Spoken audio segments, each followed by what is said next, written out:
This is the Weekly Roundup on EAC News Channel. Look back at the past week in the Kingdom of Wonder. A very good evening to you. I'm Dekanin. Let's start with Monday. The minister delegate attached to the Prime Minister Kyaw Kim-hoon has stated to the media that the Prime Minister's visit to South Korea to co-chair and attend the 2022 World Peace Summit has brought a lot of benefits to Cambodia. EAC News reporter Dashana Goshen has more details. Speaking at a press conference at Phnom Penh International Airport on Sunday night upon Prime Minister Hun Sen's return to Cambodia, the minister delegate attached to the Prime Minister, Kyaw Kim-hoon, provided a summary of the Prime Minister's achievements during his visit to South Korea, such as meeting with several South Korean leaders, including President Moon Jae-in, the Speaker of the National Assembly, Park Byung-suk, and former Secretary General of the United Nations, Ban Ki-moon. He added that the 50th Speaker of the United States House of Representatives, Newton Leroy Gingrich, publicly declared that Prime Minister Hun Sen is a patriotic person upon observing the Prime Minister's receipt of the 2022 Sun Hak Peace Prize. He said that this was notable since it is known that political representatives from the United States do not easily give such recognition. The former speaker acknowledged Prime Minister Hun Sen's efforts and sacrifice to end the civil war in Cambodia and bring peace. Mr. Kyaw Kim-hoon further stated that Prime Minister's visit to South Korea has brought specific benefits to Cambodia by furthering the bilateral work between the two countries, promoting trade, investment, and the diplomatic work between South Korean and Cambodian national assemblies, and also further advancing forward the Cambodia-Korea Free Trade Agreement. He noted some of the messages Prime Minister Hun Sen shared while in Seoul, related to building peace worldwide, with the key statement being that war cannot be ended by war. The Prime Minister also further provided advice on the peace process in the Korean Peninsula, pushing for the concept of two states towards one nation, one peninsula, one people, and one culture. Prime Minister Hun Sen traveled to Seoul on 10th February to co-chair the three-day 2022 World Peace Summit. At the summit, he also accepted the Sun Hak Peace Prize, making him the first ASEAN leader to receive the award from the Universal Peace Federation. Darshana Gauchen, EAC News.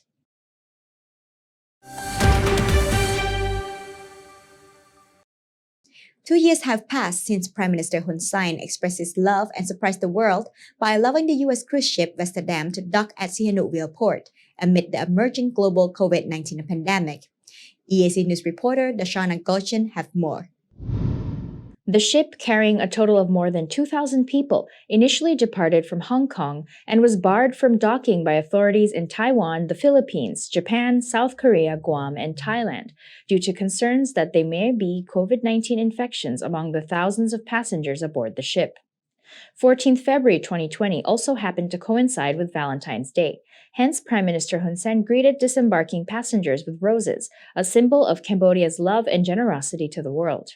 Allowing the Amsterdam cruise ship to dock shocked the world at the time, and many admired that Cambodia dared to step up and accept the potential risk which no other country would dare. While passengers disembarked from the ship onto Cambodian soil, many expressed their emotions, some even shed tears. At the time, former U.S. President Donald Trump wrote on his Twitter account, "Thank you, beautiful Cambodia, for hosting the Amsterdam cruise ship docked at your port. The United States will remember Cambodia's virtues." Darshana Gauchen, EAC News.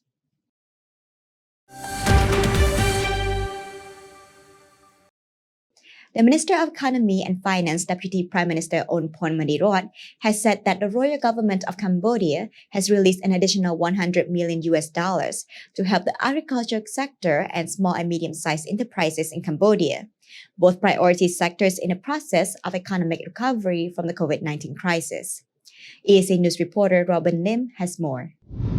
At the launching ceremony on the raising of funds for small and medium-sized enterprises and the Rural Development Bank for Agriculture in Cambodia, conducted virtually on Monday, Deputy Prime Minister Onporn Monirot stated that the 2021 to 2023 Strategic Framework document to restore the economy aims to achieve its goal in the near and medium term and return Cambodia to a normal rate of economic growth and resilience.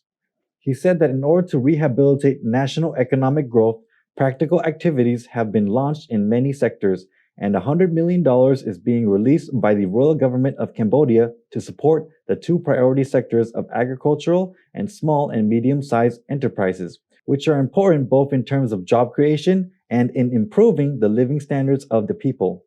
He added that to promote SMEs and the priority sectors, the governments had introduced a number of mechanisms, including the imposition of state taxes on equipment and machinery, the establishment of Skill Development Fund and the Entrepreneurship Development Fund, the creation of an SME bank in Cambodia, the implementation of an SME co-financing program, and an additional special government financing program to provide concessional interest rate loans for the agricultural industry through the Rural and Agricultural Development Bank, with the purpose of providing credit guarantees to enterprises that are experiencing a shortage of collateral. The Minister of Economy and Finance stated that after seeing the positive implementation of the first phase of the project to support SMEs, the government has decided to continue this project into its second phase, which was launched in August 2021 with a budget of $140 million. He said that as of 17th January 2022, Phase 2 of the project has reached about 90% completion. He further added that the Rural Development and Agriculture Bank, a special $73 million financing program, has been implemented to support the production of rice in order to maintain peace and stability and boost exports. Another $50 million is allocated to support handicrafts, small and medium enterprises in the agriculture sector. He said through this special program, enterprises in the agriculture sector have the opportunity to expand their business, improve their production lines, and boost exports in light of the COVID-19 pandemic. Deputy Prime Minister Onporn Morirat emphasized that SMEs not only contribute to supporting Cambodia's economic growth and job creation, but also play an important role in building the resilience of the national economy. SMEs, in fact, make up about 98% of all businesses in Cambodia and contribute to 58% of the country's GDP and provide employment to 73% of the population in Cambodia. Additionally, the agricultural sector contributes to about 22% of the national GDP. Robin Lim, EAC News.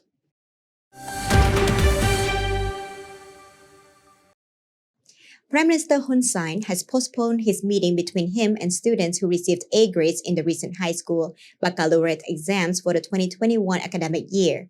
He was previously scheduled to meet with students on 28 February, however, has now postponed due to concerns about the rising spread of COVID-19 Omicron variant in Cambodia, particularly in Phnom Penh.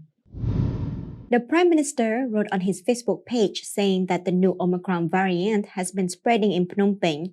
Thus, for the safety of all A-grade students and all parties involved, he has decided to postpone the meeting for a later date. He added that maintaining good health is the main task that everyone should now be focused on, especially since there is no shortage of other times to meet in the future. He asked for the forgiveness and understanding from students and families given the precarious situation.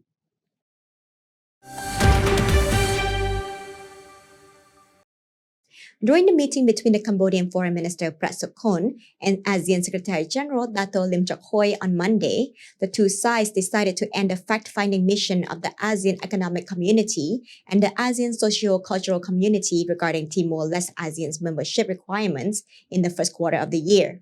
This has paved the way for discussions on the time for Timor-Leste to formally join ASEAN. EAC News reporter Dashana Gochin has more details. The completion of this fact-finding mission is expected to move forward discussions on a roadmap and timeline for Timor-Leste to join ASEAN. Since gaining independence from Indonesia in 2002, the Republic of Timor-Leste has repeatedly expressed its desire to join ASEAN. In 2011, the country filed an official application for ASEAN membership. However, this intention was not welcomed by most members. The Republic of Timor-Leste is currently an ASEAN observer, as the ASEAN Working Group is examining the country's political, economic, and cultural situation before deciding whether to allow its membership. Cambodia has been a strong supporter of Timor-Leste membership. In a meeting between the Foreign Minister of Timor-Leste, Adalgisa Magno, and Prime Minister Hun Sen on 20th January 2022, she asked the Prime Minister to further assist in the country's ASEAN membership after waiting for many years.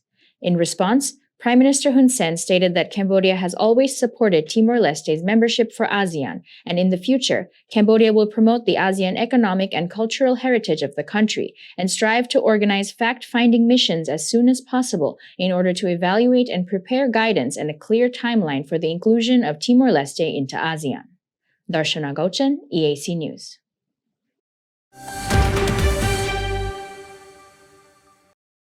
Lieutenant General Hun Manait, the Deputy Commander of the Royal Cambodian Armed Forces, Commander of the Royal Cambodian Army, and appointed successor to Prime Minister Hun Sen, met with the Foreign Minister of Japan in Tokyo on Monday, where Japan affirms its commitment to work with Cambodia to resolve the ongoing crisis in Myanmar. EAC News reporter Anthony Ellis has the details. In a meeting between Japanese Foreign Minister Hayashi Yoshimasa and Lieutenant General Hun Manait during the later official Japan on Monday, Minister Hayashi Yoshimasa stated that Japan and Cambodia have a strong relationship and thus Japan welcomes close cooperation on the matter on Myanmar, as well as on other region Indo-Pacific affairs. The Foreign Minister further praises the visit of Cambodian Prime Minister Hun Sen and the current chair of the ASEAN for his positive efforts to resolve the situation and alternative the crisis in Myanmar, which has been considered as a civil war by UN experts. Lieutenant General Hun Manait is paying an official visit to Japan and the invitation of the Japanese government. The invitation was relayed to Prime Minister Hun Sen on the 28th of December 2021 through the Japanese ambassador to Cambodia, Mikami Masahiro. Anthony Ellis, EAC News.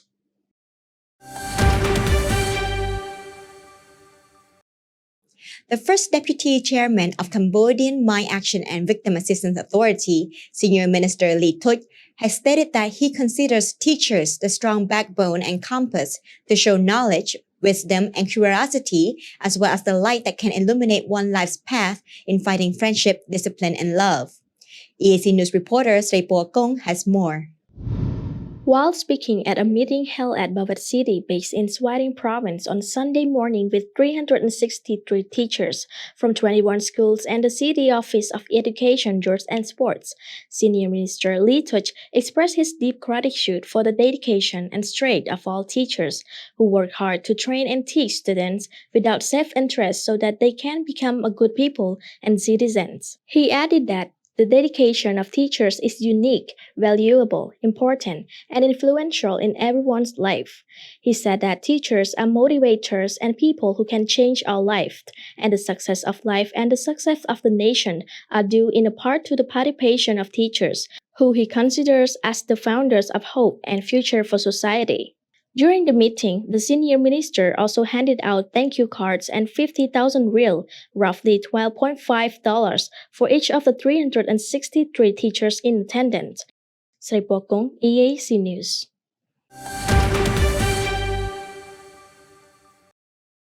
The Ministry of Labor and Vocational Training has signed agreements with experts from the Asian Development Bank ADB and the French Agency for Development AFD on two major projects focused on technical and vocational education and training development TVET SDP and skills for competitiveness S4C to raise the capacity in technical skills in Cambodia.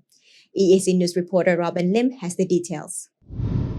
In a meeting on Monday morning with the World Bank's Managing Director of Social Protection and Global Labor Performance in East Asia and the Pacific, Yasser Il-Gamal, the Minister of Labor and Vocational Training, Sam-Hang, said that the ministry aims to improve the quality of education, technical and vocational training, and respond to the needs of the labor market. He also said two S4C and TVET projects focus on three major priority areas, including strengthening the equality and responsiveness of technical and vocational education and training at the bachelor's and master's degree level, promoting on-the-job training through industry partnerships, and expanding financial mechanisms for the ECCC and innovation. TVET stands for Technical and Vocational Education and Training, entails learning and acquiring practical skills, attitudes, and knowledge in practice-focused environment, which can help students adapt quickly while entering the workforce and equip them with critical skills needed by employers in the 21st century, allowing workers to get better jobs with higher paying salaries. Minister Sam-Hang requested the World Bank to support TVET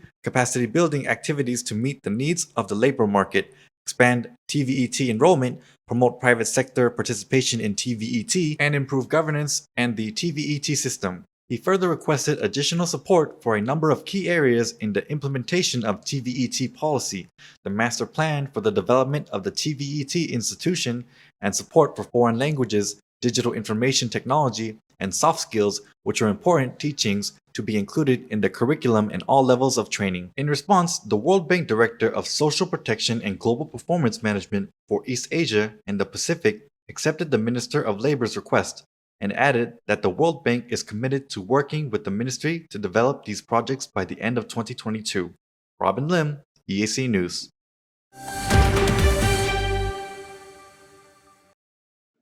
Prime Minister Hun Sen presided over the inauguration ceremony of the 7 bridges in Kachin province on Wednesday morning.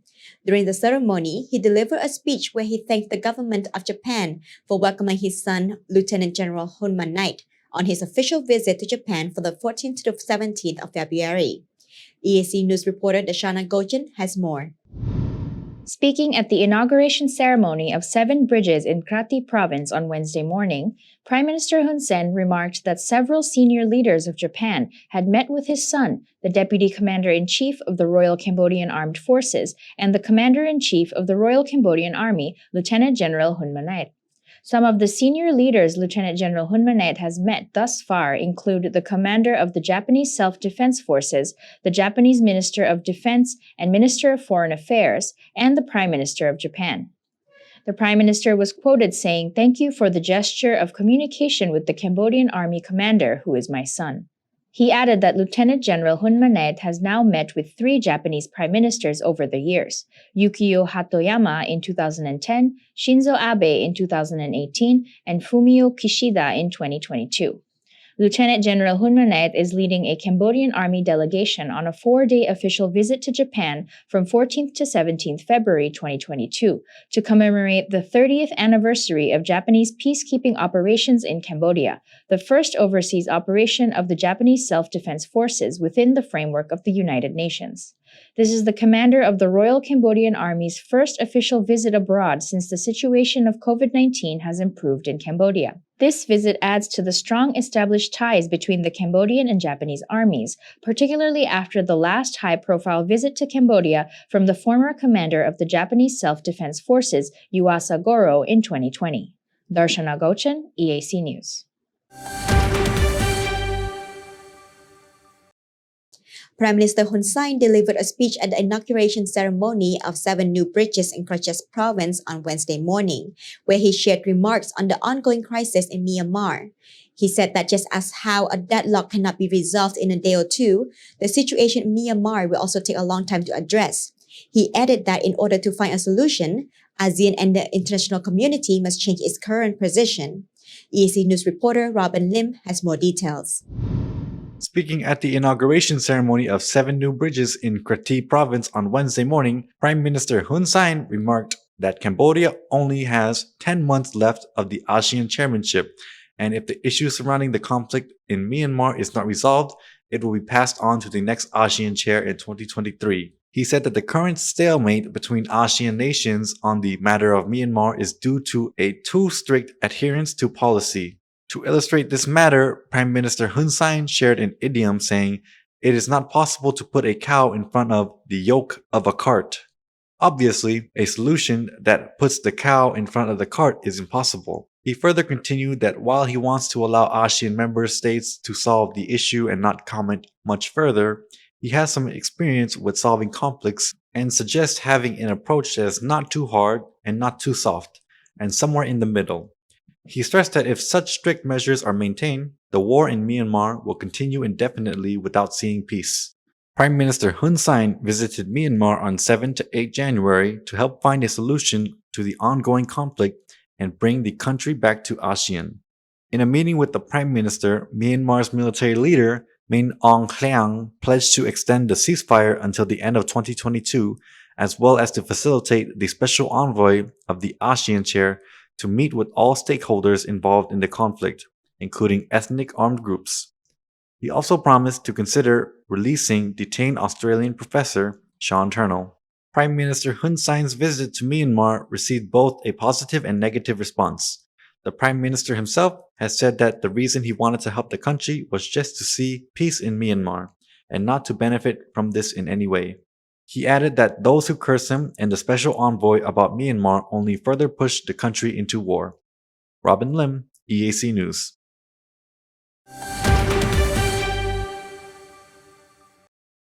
Prime Minister Hun Sen has stated that he does not support war-related military exercises and prefers the military to be trained for counter-terrorism and disaster prevention instead. He made these remarks while delivering a speech in Krache at the inauguration ceremony for the 7 new bridges, built with the assistance of the Japanese aid. EAC News reporter Anthony Ellis has more details. During his speech, Prime Minister Hun Sen thanked Japan for its continued assistance for support to Cambodia, especially for welcoming his son Lieutenant General Hun Manet during his official visit to Japan this week. He further encouraged Cambodia and Japan to hold a joint military exercises involving counter-terrorism or disaster prevention exercises rather than war exercises, he said. "I don't want war. The anti-terrorism drills are what I want, to fight terrorism and other drills.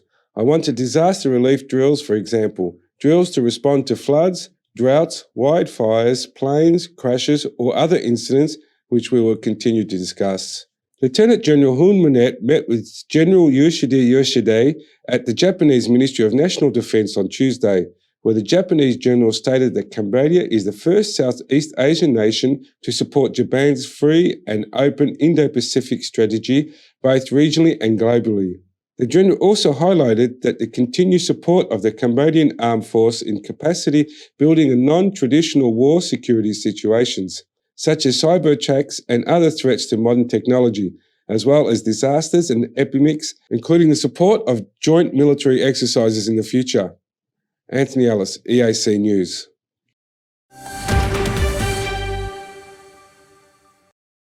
The Japanese Army Self-Defense Forces have pledged to train and build the capacity of Cambodian troops in responding to non-traditional war security situations, such as online cyber attacks and other technology-related threats, as well as disaster and epidemics. Japan and Cambodia are also planning to hold joint exercises to some extent in the future. EAC News reporter Robin Lim has more. While meeting with the Deputy Commander of the Royal Cambodian Armed Forces and the Commander of the Royal Cambodian Army, Lieutenant General Hun Manet and the Ministry of National Defense of Japan on Tuesday morning, General Yoshida Yoshihide stated that Cambodia is the first country in Southeast Asia to support Japan's free and open Indo-Pacific for peace, stability, development, and common prosperity both in the region and globally. He highlighted the continued support of the Cambodian Armed Forces in capacity building through training in key skills to respond to non-traditional war security situations such as cyber attacks and other threats to modern technology, as well as disaster and epidemics, including the support of joint exercises in the future.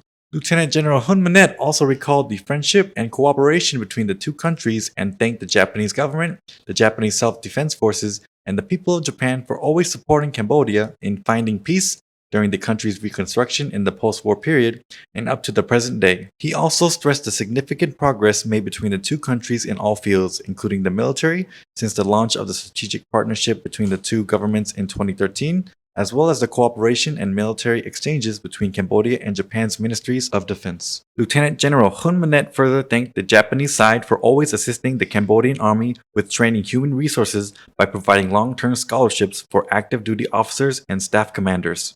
The two sides have agreed to continue the current level of communication in order to strengthen and expand the cooperative relations between Japan and Cambodia to be closer and more prosperous between all units and soldiers.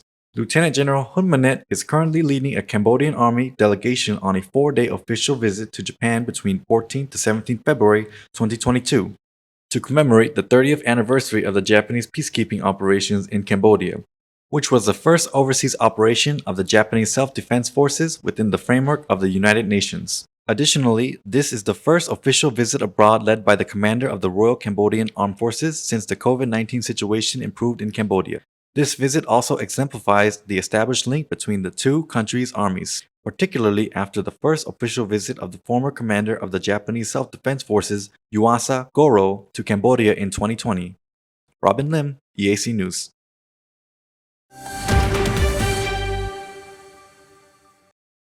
The 7 leading industrial nations of Canada, France, Germany, Italy, Japan, the United Kingdom, and the United States of America, and the High Representative of the European Union are united in their condemnation of Russia's military build-up and aggressive rhetoric towards Ukraine.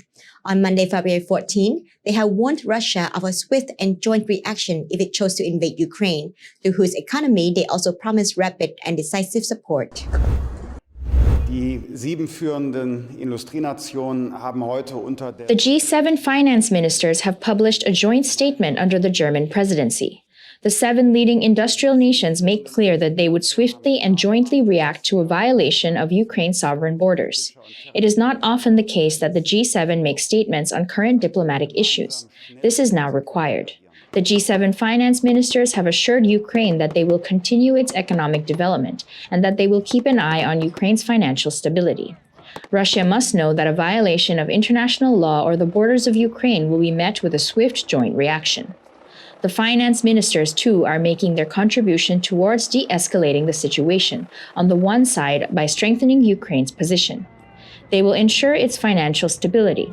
At the same time, they are letting the Kremlin know that they will defend borders together, also in the financial term of the word. There would be tough sanctions on Russia, also in the financial sector. Any use of force to change borders is strictly prohibited under international law. Russia should be in no doubt that further military aggression against Ukraine would have massive consequences and severe cost in response. The 7 finance ministers have reaffirmed their unwavering commitment to Ukraine's sovereignty and territorial integrity, as well as the right of any sovereign state to determine its own future. We commend Ukraine's posture of restraint. They have also said they will intensify their cooperation on their common and comprehensive response.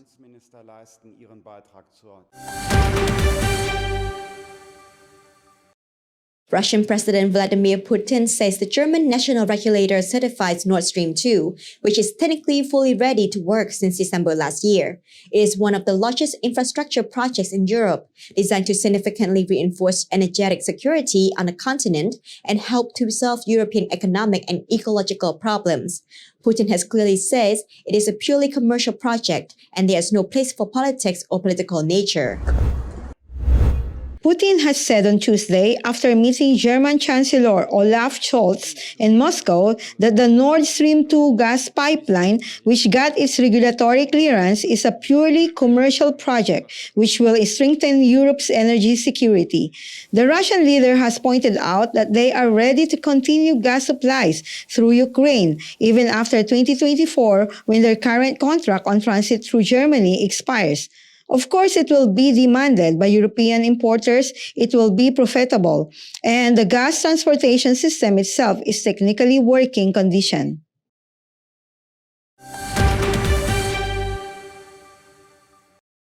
Britain's Prince Andrew has reached a settlement with Virginia Giuffre, a court filing showed on Tuesday, after she accused him in a lawsuit of sexually abusing her more than 2 decades ago when she was 17.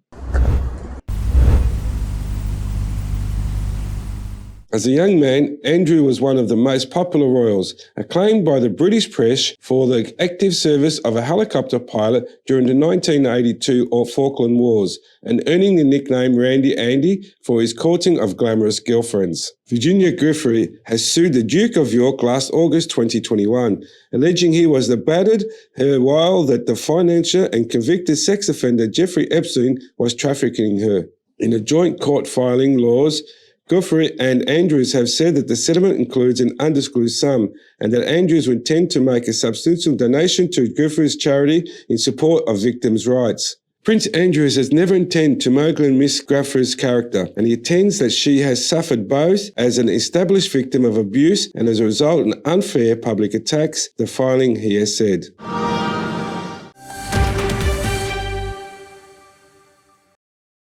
Thousands of nurses in Australia's most populous state, New South Wales, have walked off the job on Tuesday, February 15th for the first time in nearly a decade to begin a 24-hour strike after talks with the government to plug staff shortages and secure a pay rise have failed. Nurses and midwives across New South Wales have defied a last-minute order by the state's Industrial Relations Commission to call off the strike, which is said could put public health in danger. Nurses had sought a pay rise of more than 2.5% and better nurse-to-patient ratios. The strike will be staggered through the day and will include staff from more than 150 hospitals around the state.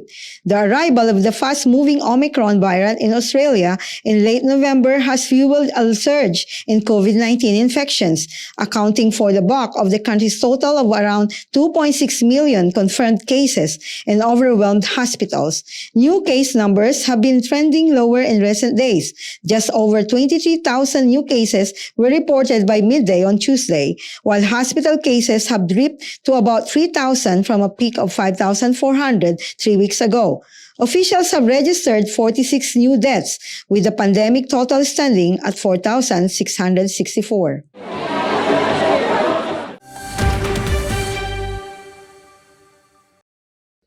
The large part of the meeting between German Chancellor Olaf Scholz and Russian President Vladimir Putin is about the Russian troops build-up and activities on the Ukrainian border, as well as the question on safety guarantees which Russia formulated.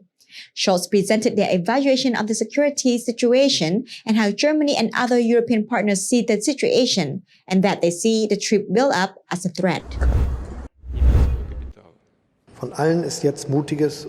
Chancellor Olaf Scholz has welcomed the pullback of some Russian troops from near Ukraine on Tuesday, February 15, adding that the diplomatic options to avoid war had not been exhausted. He further says that his position is very clear. His conviction is not in line with the rule of law. He has made his position clear during many occasions already. On the Nord Stream 2, as to the pipeline itself, everybody knows what's going on. Germany has committed to ensuring that the gas transit in Europe works via Ukraine, via Belarus, and via Poland with Nord Stream 1. Based on the overall agreement they have, and they will honor it.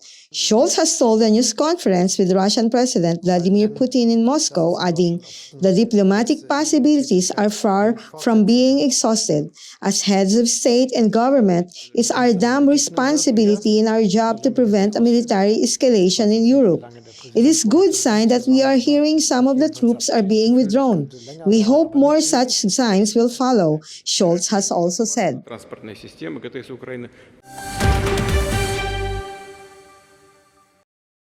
Canada will offer a loan of up to $393 million to support Ukraine, which is bracing for a possible Russian invasion, and is also committed to provide $6.1 million worth of lethal equipment and ammunition, Prime Minister Justin Trudeau announced on Monday. Russia has more than 100,000 troops massed near the border of Ukraine. It denies Western accusations that it is planning an invasion, but says it could take an unspecified military technical action unless the range of demands are met, including barring Kyiv from joining the NATO alliance. Russia has suggested on Monday that it was ready to keep talking with the West to try to defuse the security crisis. As part of the collective G7 response to support Ukraine's economic resilience, today we're announcing that Canada will offer a loan of up to $500 million to the government of Ukraine. I want to thank Deputy Prime Minister Freeland for her leadership on this file and underline that this is in addition to the $120 million loan offered earlier in January. On top of financial support, Canada has already taken steps to help Ukraine defend itself, including with the extension of the training mission Operation Unifier. In light of the seriousness of the situation and following conversations with our Ukrainian partners, I've approved the provision of $7.8 million worth of lethal equipment and ammunition. This responds to Ukraine's specific request and is in addition to the non-lethal equipment we've already provided. The intent of this support from Canada and other partners is to deter further Russian aggression. We're not seeking confrontation with Russia, but the situation is intensifying rapidly, and we are showing our resolve. It's important for Canadians and the world to know that Canada will continue supporting Ukraine and its independence, integrity, sovereignty, including its right to defend itself. Canada's Prime Minister has told reporters that the goal is to support from Canada and other partners is to dissuade Russia from pursuing an aggression towards Ukraine. In a televised exchange, Putin has shown asking his Foreign Minister, Sergei Lavrov, whether there was a chance of an agreement to address Russia's security concerns or whether it was just being dragged into treacherous negotiations. Western countries have threatened sanctions on unprecedented scale if Russia does not invade. Ukraine is already suffering economic damage from the standoff. A surge in the price of a 5-year credit default swaps on Ukraine sovereign bonds, suggesting that markets gave Kyiv a 42% probability of defaulting.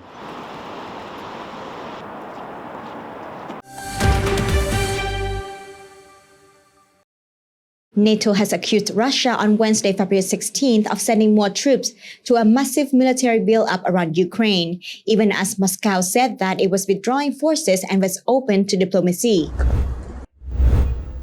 Separately, a senior Western intelligence official has warned that Russian military exercises were at their peak stage and the risk of Russian aggression against Ukraine would remain high for the rest of February. At the start of 2 days of talks among NATO defense ministers, NATO Secretary General Jens Stoltenberg had appeared unconvinced the threat of a Russian invasion of Ukraine had lessened and has voiced guarded hopes for diplomacy.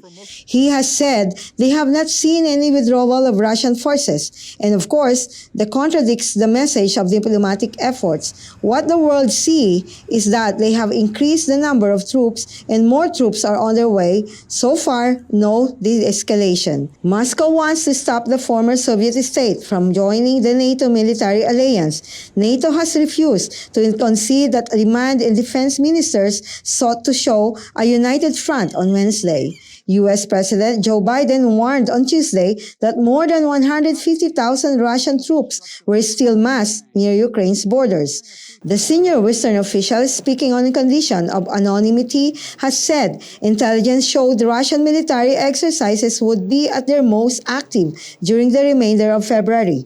The official has also said that there are no credible signs at this point that there will be any kind of military de-escalation. Russia could now attack Ukraine with essentially no or little to no warning, the official has added.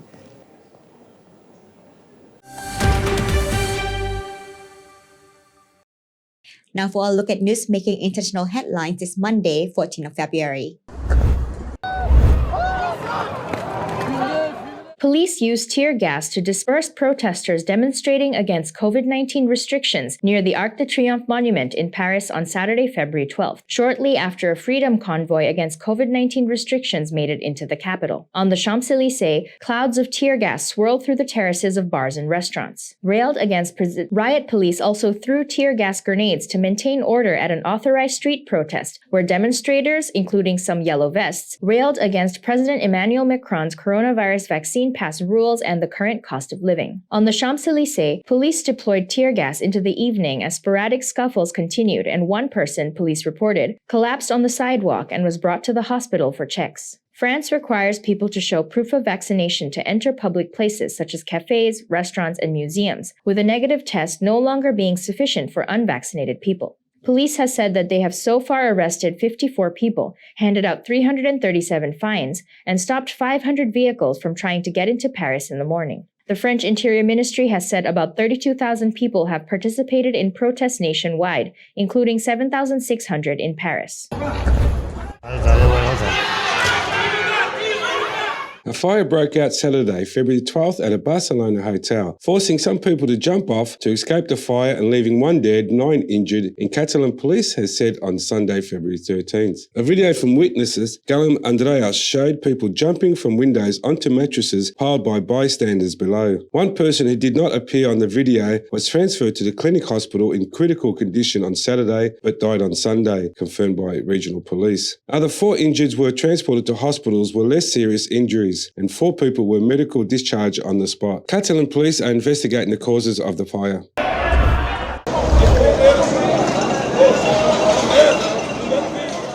Palmeiras fans in Sao Paulo broke out into a riot on Saturday, February 12th, after their team lost the Club World Cup final against Britain's Chelsea. After the match, police arrived close to the Allianz Parque Stadium, where followers of the Brazilian team had gathered hours earlier to watch the much-awaited match. Police fired stun bombs and pepper spray to disperse the riot. Sao Paulo's military police have said that a man was shot and killed during the riot, and the person responsible for shooting him has been arrested by authorities. The incident will be further investigated by the police department for repression and analysis of sports intolerance offenses. Chelsea were crowned FIFA Club World Cup champions for the first time as Kai Havertz struck home a penalty deep into extra time, earning them a 2-1 victory over Palmeiras. Palmeiras had been bidding to become the fourth Brazilian club to win the title.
If it's happening and you need to know about it, you'll get it all right here.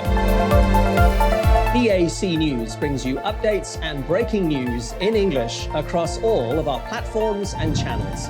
The EAC News app, YouTube, Facebook, Telegram, Twitter, and our website www.eacnews.asia. Join me, Andrew Barnes-Roberts, and the rest of the EAC News team every day on your favorite channels.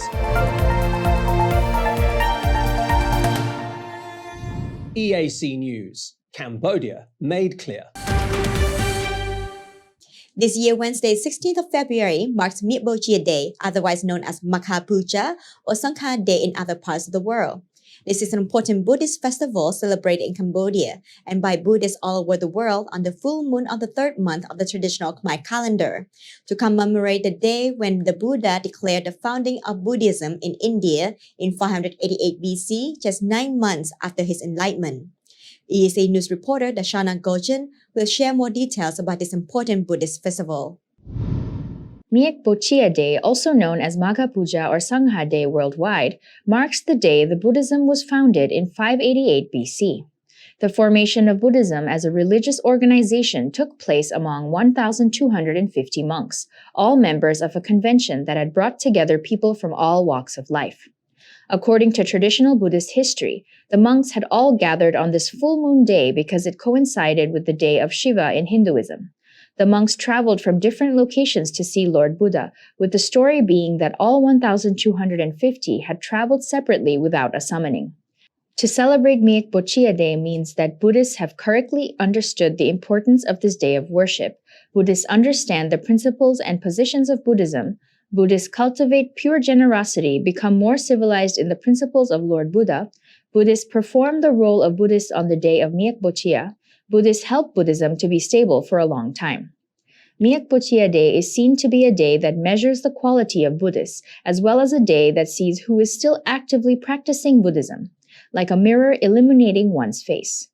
It is believed that if you have the status of a Buddhist, this day should be for showing you are not neglecting your duties, and you are trying to encourage active practice of Buddhism and visiting pagodas to make prayers. For Buddhists, active practice of the religion can help to improve one's quality of life and one's soul and spirit by following Buddhist principles and doing good deeds and cultivating a healthy mind. Darshana Gochan, EAC News.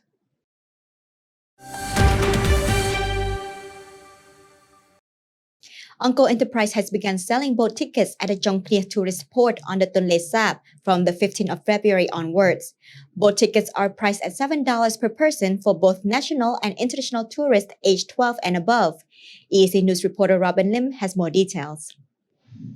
Tourists can buy tickets for two types of boats. Smaller boats with a capacity of 8 people, which require at least 4 tickets to be sold for departure, and large boats with a capacity of 45 people that require at least 9 tickets to be sold for departure. Jong Khmer is a famous floating village in Cambodia located on the Tonle Sap, around 14 kilometers away from Siem Reap City. The floating village attracts many tourists who come to see the beautiful sunset reflected on the surface of the lake, which is famous in this region of the world for its abundance of freshwater fish. Tourists also come to see how the inhabitants of the floating village live on their houseboats and conduct their daily activities on the lake. Robin Lim, EAC News.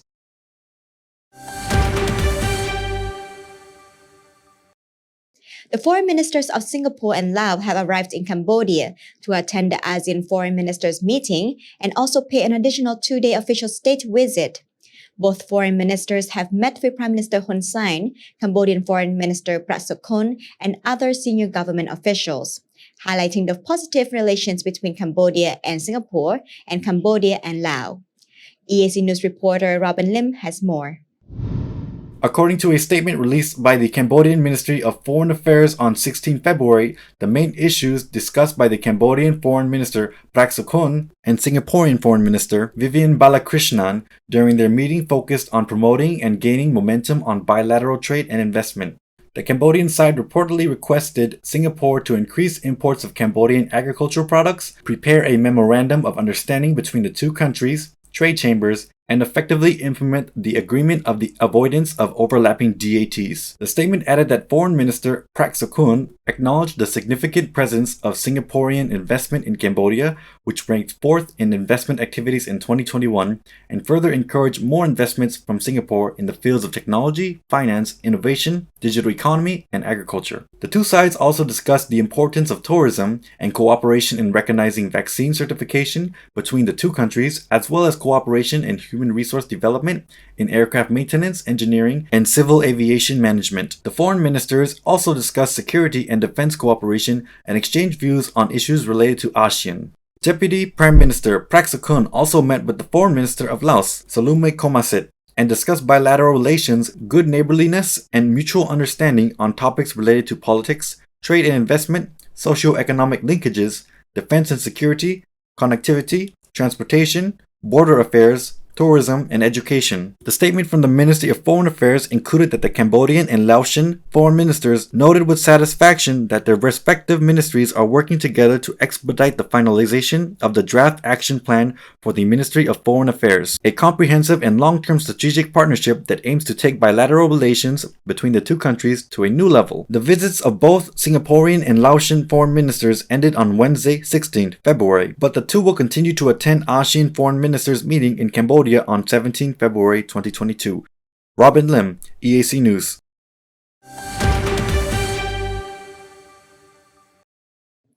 The Vietnamese Foreign Minister Bui Thanh Son tested positive for COVID-19 upon his arrival in Cambodia on Wednesday afternoon for the ASEAN Foreign Ministers meeting. EAC News reporter Darshana Gochan has more detail.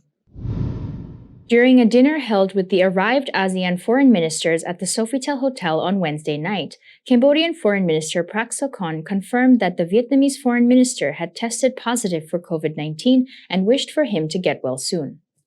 Spokesperson for the Ministry of Foreign Affairs Chun Sun Ri told EAC News that the Vietnamese foreign minister will now attend the meeting online from his room, where the proper health and medical arrangements have been prepared for him. The ASEAN Foreign Ministers meeting is being held in Cambodia on 17th February, with ministers from all ASEAN member states except Myanmar attending either in person or virtually. Darshana Gochan, EAC News.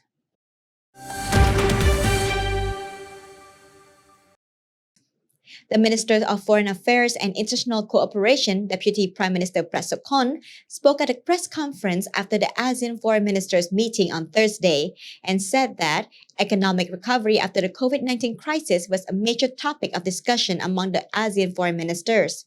He also confirmed that he will be making his first official visit to Myanmar as the ASEAN Special Envoy in mid-March.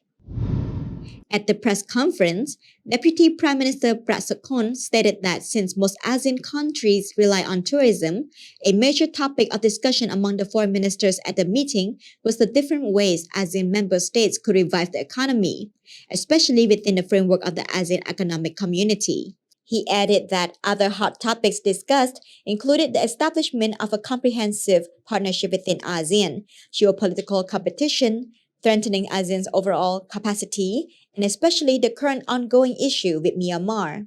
On this subject, Deputy Prime Minister Prak Sokhonn also confirmed that he is scheduled to pay his first official visit to Myanmar as the ASEAN Special Envoy in mid-March, where he will meet with the different stakeholders involved in the country's ongoing conflict, including both members of the Myanmar military government and members of the opposition. He added that during his visit, he will also be distributing ASEAN humanitarian aid to the hospital in Myanmar. Previously, Prime Minister Hun Sen paid an official visit to Myanmar on the 7th to the 8th of January, where he met with the military leader Min Aung Hlaing. At the time, General Min Aung Hlaing promised Prime Minister Hun Sen that the Myanmar military government would extend its ceasefire until the end of 2022, and also helped to facilitate the visit of the ASEAN Special Envoy to meet with all parties involved in the country's ongoing conflict, including ethnic armed groups. The ASEAN Foreign Ministers meeting took place on Thursday, February 17, 2022, at the Sofitel Hotel in Phnom Penh, Cambodia. The meeting was held in hybrid format, both in person and over live video conference. Out of the 10 ASEAN member states, 6 foreign ministers attended in person, while Thailand and Brunei confirmed their participation online. For Myanmar, no official representative were assigned to attend, but the country asked to observe the meeting online.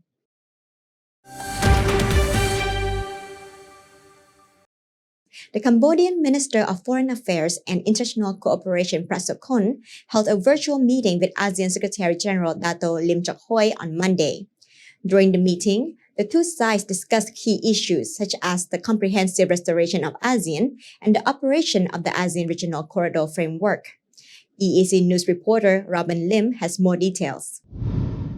During the video meeting between Foreign Minister Prak Sokhonn and ASEAN Secretary General Dato Lim Chok Hoi, the two sides discussed accelerating the comprehensive restoration of ASEAN, the establishment of regional corridors, and the selection of host countries to establish the ASEAN Center for Public Health and Emerging Diseases, ACP-HEED, which would help to support ASEAN member states address the COVID-19 pandemic and prepare for future health crises. The two sides also discussed Timor-Leste's candidacy for ASEAN and the ongoing issue of Myanmar. A press release issued by the Ministry of Foreign Affairs on Monday night stated that Deputy Prime Minister Prak Sokhonn, in his capacity as Special Envoy of the ASEAN Chair, highlighted his priorities, including his first visit to Myanmar, to the ASEAN Secretary General. In response, the press release states that Secretary General Lim Chok Hoi expressed the readiness of the ASEAN Secretariat to support Cambodian Foreign Minister in these endeavors, particularly the provision of humanitarian assistance to people who are in need of help. The two sides also reportedly discussed the important role of the Treaty of Amity and Cooperation in Southeast Asia, TAC, in the process of building the ASEAN community, and how in recent years many countries and organizations have been seeking to become dialogue or development partners with ASEAN. Both the Secretary General and the Cambodian Foreign Minister have declared commitment to continue to strengthening the capacity and capabilities of ASEAN to effectively contribute to the development of its partners for mutual benefit between all parties involved. Cambodia assumed the rotating chairmanship of ASEAN on 1st January 2022 after Brunei Darussalam, making it the third time that Cambodia has chaired ASEAN. The ASEAN Foreign Ministers Retreat will be held in Phnom Penh, Cambodia between 15 to 17 February. Foreign ministers from all ASEAN member states have confirmed their participation with the exception of Myanmar, who has not yet confirmed whether they will be sending a non-political participant. Robin Lim, EAC News.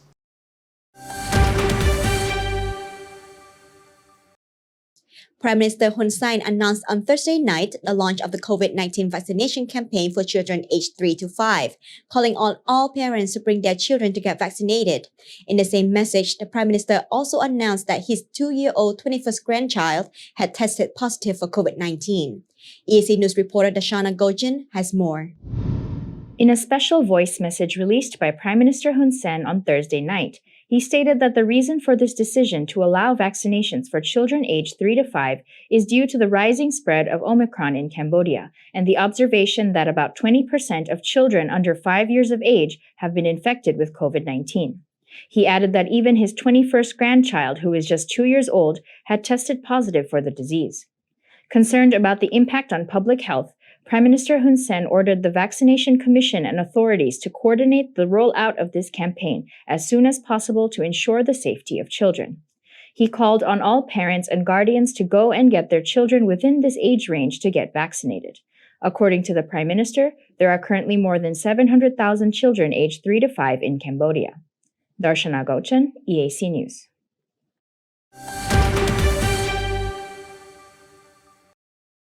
The permanent mission of the Kingdom of Cambodia in Geneva has released a press statement on Thursday, February 17th, urging for the UN special rapporteurs to work on the basis of facts and accountability rather than politicization. This press statement was released in response to the latest criticism made by a group of UN special rapporteurs on Wednesday, February 16th, regarding the ongoing COVID-19 quarantine imposed on striking Naga world workers. EAC News reporter Robin Lim has more details.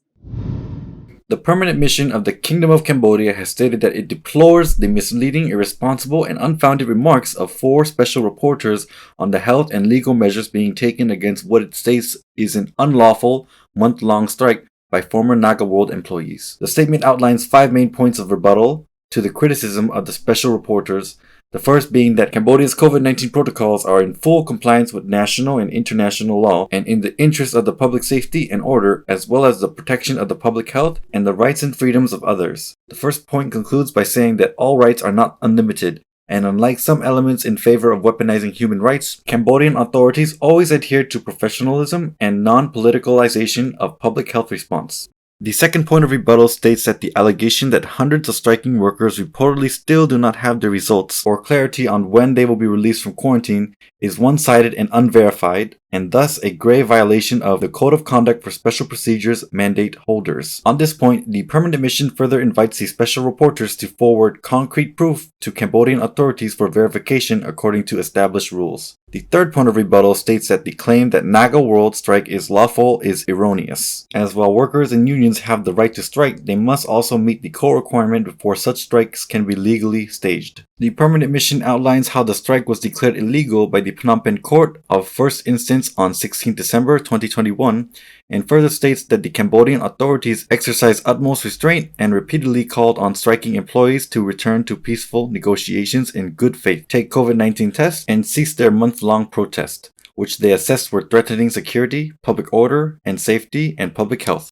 The fourth point of rebuttal specifies that the special reporter's reference to COVID-19 test results is misleading, clarifying that at least 58 protesters have tested positive since 28 January 2022, proving that the current testing regimen applied for the protesters is timely, legitimate, and necessary. The permanent mission further quotes the WHO representative to Cambodia, who said that it is now even more important than ever to reduce transmission of the Omicron variant in the community, and that now is not a good time for us to let our guard down in Cambodia. The fifth and final point of rebuttal clarifies that in the situation of Naga World strikes, since the protesters occupy public space, their actions must be then held in accordance with the law on peaceful demonstration, not just the labor law. Hence, the permanent mission states that Cambodian authorities' restriction of strikes has not been under the labor law, but under the law of peaceful demonstration. for which Cambodia, like other democracies, has dedicated a specified area and square for those who wish to voice their grievances. In conclusion, the permanent mission states that the purported human rights experts, being not UN but serving in their individual capacity, always feel that things should have been acted differently based on their rights theory. As a final concluding message, the permanent mission posits that it is imperative for the special reporters to take into account national particularities and work on the basis of facts and accountability rather than politicalization. Robin Lim, EAC News.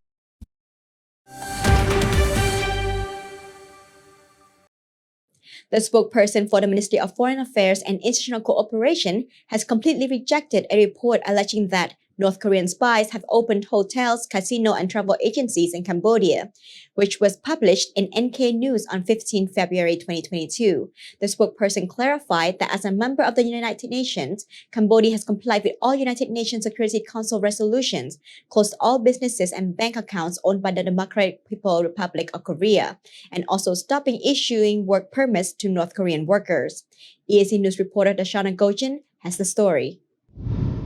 In a statement issued by the Ministry of Foreign Affairs on 17 February, the spokesperson for the ministry confirmed that Cambodia has complied with UN resolutions since 2018 and closed all businesses and bank accounts that involved North Korean workers. The statement said that the royal government of Cambodia established an interministerial working group on 1 March 2018 to review all documents and investigations of companies and businesses from the DPRK. Additionally, the Interministerial Ad Hoc Working Group has conducted at least 9 meetings, co-chaired by MFAIC and the Ministry of Commerce, to decide on concrete measures in compliance with various types of sanctions, as prescribed in the UNSC resolution. The statement added that as a result of these meetings, 7 bank accounts in 2 different financial institutions have been closed since 2017, and all DPRK-owned businesses, including restaurants and museums operating in Cambodia, have been shut down. In 2019, the Ministry of Commerce also deregistered the name of a DPRK-owned company, Glory Worldwide Glow Co. Limited, from its list of officially registered companies or businesses, then subsequently conducted further investigation into the full list of registered entities and found 12 companies in total, including Mansudae New Tech Corporation Limited, which were associated with the DPRK. The spokesperson clarified that all of these companies were deregistered on 30th December 2019, and 8 restaurants had their licenses revoked and shut down on 5th December 2019. Since 2017, Cambodia has completely stopped providing work permits to workers from the DPRK. As of 30th November 2019, the royal government has decided not to extend visas to DPRK citizens working in Cambodia as well. Darshana Gauchan, EAC News.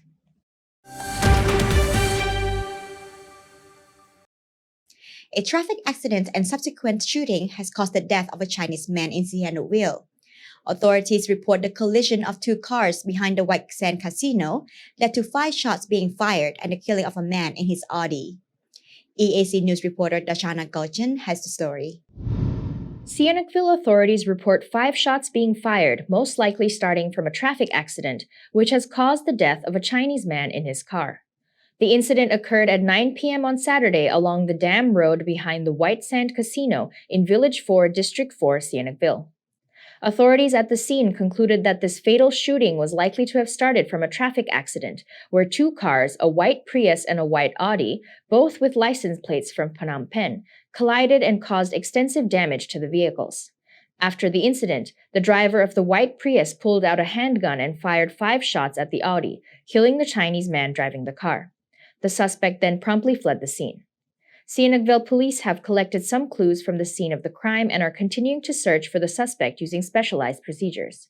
The body of the victim is being kept at the Provincial Referral Hospital, waiting for the competent experts to perform an autopsy. Darshana Gauchan, EAC News.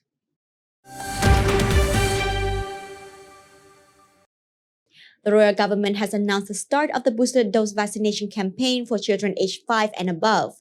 For children who are aged 6 and above, the booster vaccination campaign will begin on February 21st, while children who are 5 years old can begin their booster doses on March 11th.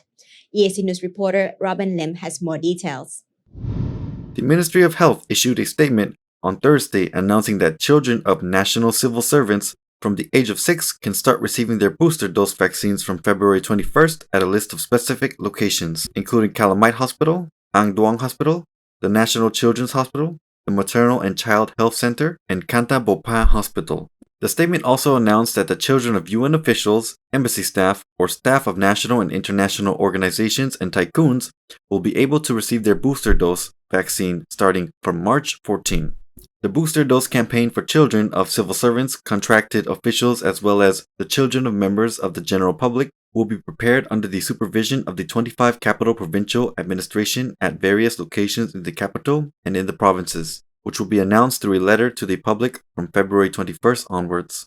The Ministry of Health also highlighted that the gap between the second dose and the third booster dose should be at least 4 months. People must bring their accompanying documents at the time of vaccination, such as their child immunization card, registration documents at the first dose, and the ID card of the parent or guardian, as well as the contractor of the parents, for children of national officials. Robin Lim, EAC News.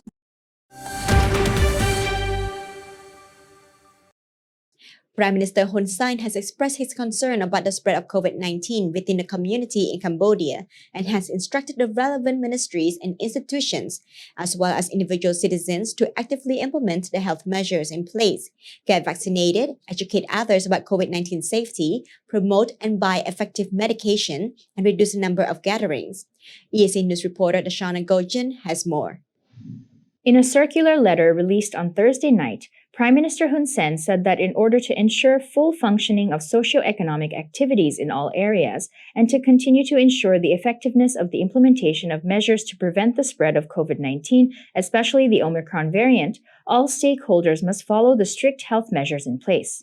He also ordered for the further continuation of efforts to find effective drugs for the treatment of COVID-19, both mild and severe cases, and to ensure that the necessary drugs are not insufficient in stock and that there is timely supply and distribution of the effective drugs to treat COVID-19 at an affordable price to the public. At the same time, he added that relevant mechanisms need to be put in place to establish clear guidelines and widely publicize the use of COVID-19 medication, ensuring the effectiveness and safety of those drugs to the public.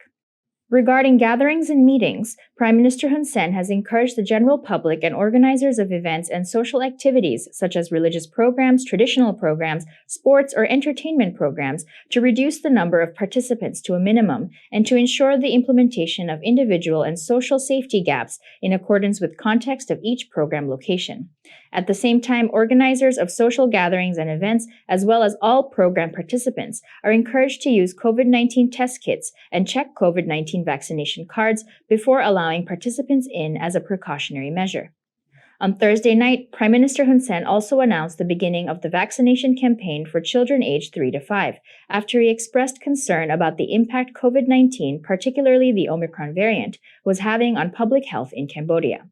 Darshana Gauchen, EAC News.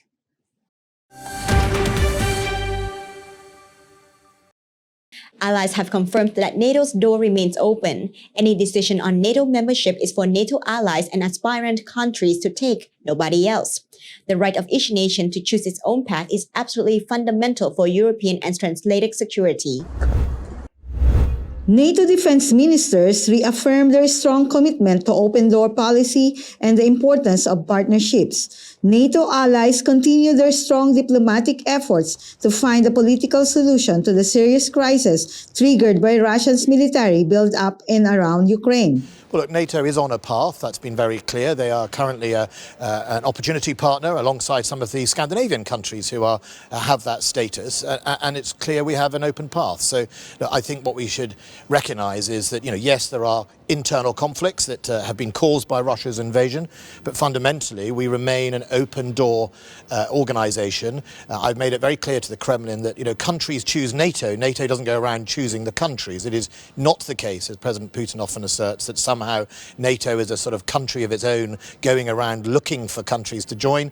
We have the open door policy, and then 30 members make that decision. NATO's principled open door policy is absolutely clear, and we're not going to change that. The NATO responds to the Kremlin's treaty offer was we will not compromise on our values, we won't compromise on our open door policy, and we won't compromise on the core of us, which is the Article 5 self-defence method. We are a self-defence alliance, we're not an offensive alliance. So, our message to the likes of Georgia is, look, there are processes, but also we recognise there are challenges, which is what we see with Ukraine, but fundamentally it's NATO's values that threaten the Kremlin more than it's ever NATO's troops. But I think there's quite a lot of, as they say in Russia, vranya going on. I think we have seen the opposite of some of the statements. We've seen an increase of troops over the last 48 hours, up to 7,000. We've seen a bridge constructed from Belarus into Ukraine or near Ukraine. And I think we should, as I've said, we'll take them at their word, but we're going to judge Russia by their actions. And at the moment, the troop build-up continues. NATO and allies are helping Ukraine boast its ability to defend itself. Self-defense is a right enshrined in the UN Charter, and allies are helping Ukraine to uphold that right, including with trainers and military equipment for the Ukrainian armed forces, cyber and intelligence expertise, and with significant financial support.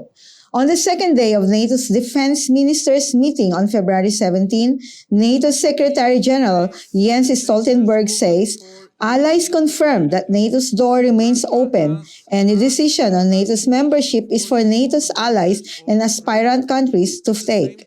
Nobody else. The right of each nation to choose its own path is absolutely fundamental for European and transatlantic security, and it must be respected.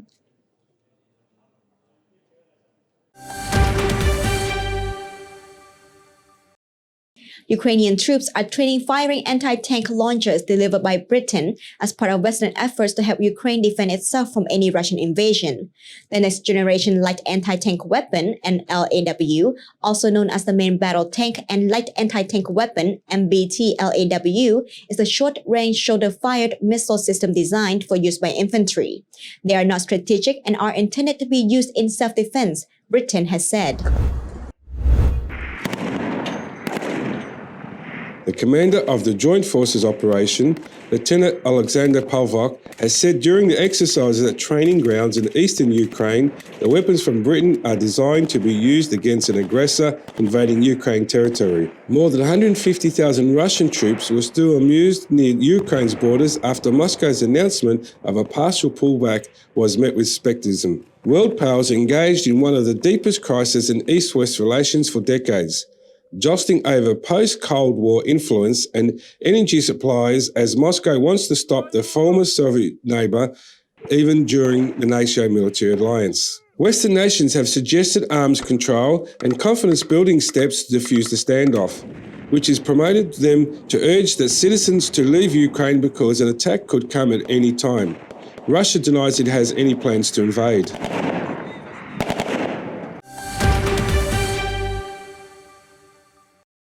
French President Emmanuel Macron said space has also become one of the new areas of contemporary conflict.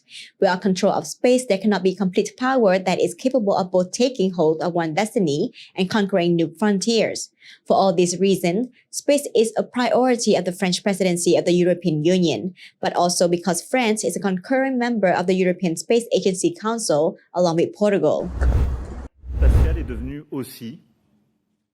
French President Emmanuel Macron has said on Wednesday that space-oriented development is one of the priorities of France during its presidency of the European Union. Speaking during a European Union ministerial meeting on space in southern France, Macron has said space has become an area of contemporary conflict. He has stressed the importance of space armament, the institutional launch of European Union satellites, and the development of telecommunications constellations, which could be used to attain near global connectivity coverage. All this is not science fiction. It's happening today, and there are massive investments being done by some of our competitors, Macron said, citing space efforts made by the United States and China. Macron has praised recent milestones of the European Space Agency, including the launch of the James Webb Space Telescope from French Guiana in December, and the participation of French astronauts for the ESA, Thomas Pesquet, and NASA and Elon Musk SpaceX mission. The French president has mentioned that Europe is late in terms of space armament. There were spy satellites that could seek to interact with Europe's own telecommunication satellites, and other powers are developing technologies that will allow them to reach objects in orbit. All this is not science fiction, he said. It's happening today, and there are massive investments being done by their competitors, he also said, in an urgent need. He further says it's more than ever necessary to apply a European preferences for the institutional launch of satellites, just like their competitors, Macron says. The Chinese are doing it, the Americans are doing it. Why the devil Europe not doing this in a systematic manner?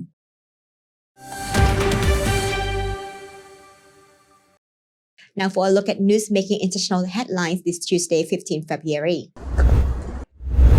At least one person has died and several injured when two commuter trains collided at a train station in the southern German town of Schafflafen near Munich on Monday, the 14th of February. The accident happened in the late afternoon at a train station of Edehausen, Schafflan, southwest of the Bavarian capital. Munich police spokesman Andreas Franken has said that the trains had been travelling here on a single track that collided head-on with each other. According to what we know so far, we are dealing with 14 injured people. Unfortunately, we also have to report one dead person, but there are up to 80 passengers, he has added. Due to large rescue operation, a part of the railway track had to be completely closed temporarily. A knife-wielding man at Paris train station is shot dead by police on Monday, February 14th. The man had attacked police officers on patrol at Gare du Nord station early on Monday morning. The incident was not thought to be terrorist-related. It is apparently someone who is known to police for wandering around the train station and would have assaulted them using a knife, which led law enforcement to use their weapon. Gare du Nord is one of Europe's biggest train stations and home to international train services connecting to Britain and Belgium. The incident had caused major traffic disruptions on Monday morning.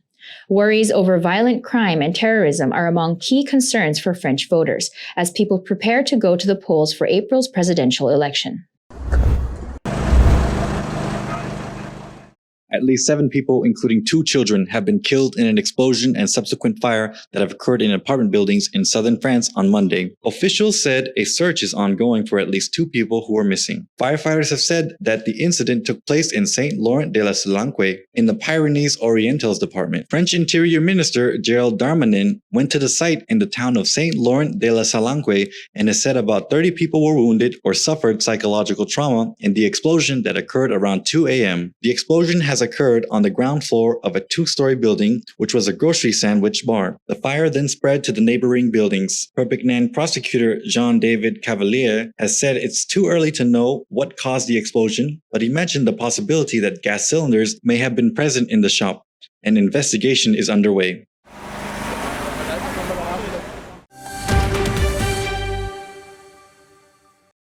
Now for a look at the news making international headlines this Wednesday, 16th February.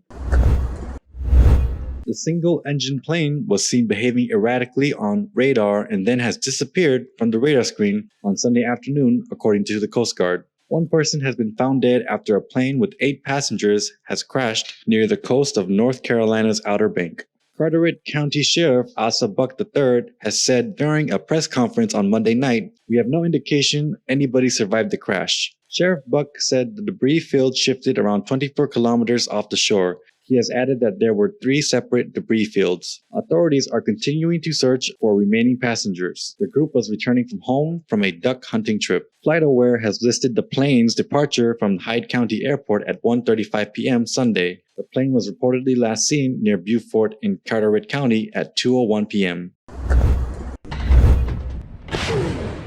Russian Defense Ministry has released on Tuesday, February 15, a footage of warships conducting artillery firing exercises in the Sea of Okhotsk.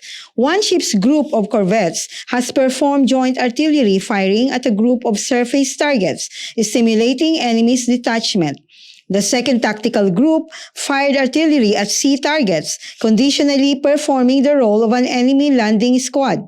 On Monday, Russian Defense Ministry has reported on discovering an unknown submarine in its Far East waters. Russia has amassed over 100,000 troops near Ukraine's borders, prompting fears of an invasion, especially as Moscow's February 10 to 20 joint drills with Belarus mean that Ukraine is almost encircled by the Russian military. Authorities have detained former President Juan Orlando Hernandez on Tuesday, 15th of February, after he left his house in the capital, Tequanquampala, in a dramatic fall of grace only weeks after leaving power. Hernandez's detention comes after Honduran judge on Tuesday has ordered the former right-wing leader arrest amid his extradition request by the United States on drug trafficking and weapon charges. Hernandez must appear before the judge within 24 hours, the spokesman had added. Washington's request for extradition is the contrast to the period when the US government saw Hernandez as a vital ally to volatile Central America during his 8 years' power. A U.S. Embassy document has said Hernandez was wanted on charges that he participated in a drug trafficking scheme between 2004 and 2022. Hernandez, who was replaced as president last month by left Xiomara Castro, has pledged to cooperate with national police. Among the charges, Hernandez, 53, is accused of participating in an operation to receive the Honduras tons of cocaine from Colombia and Venezuela. The document has added the cocaine was then being shipped to the United States. The embassy also said Hernandez, who was president from 2014 to 2022, has received millions of dollars in bribes in exchange for protecting traffickers from investigation and prosecution. The firearms charges include carrying, using, or abiding and abetting to use of weapons, including machine guns.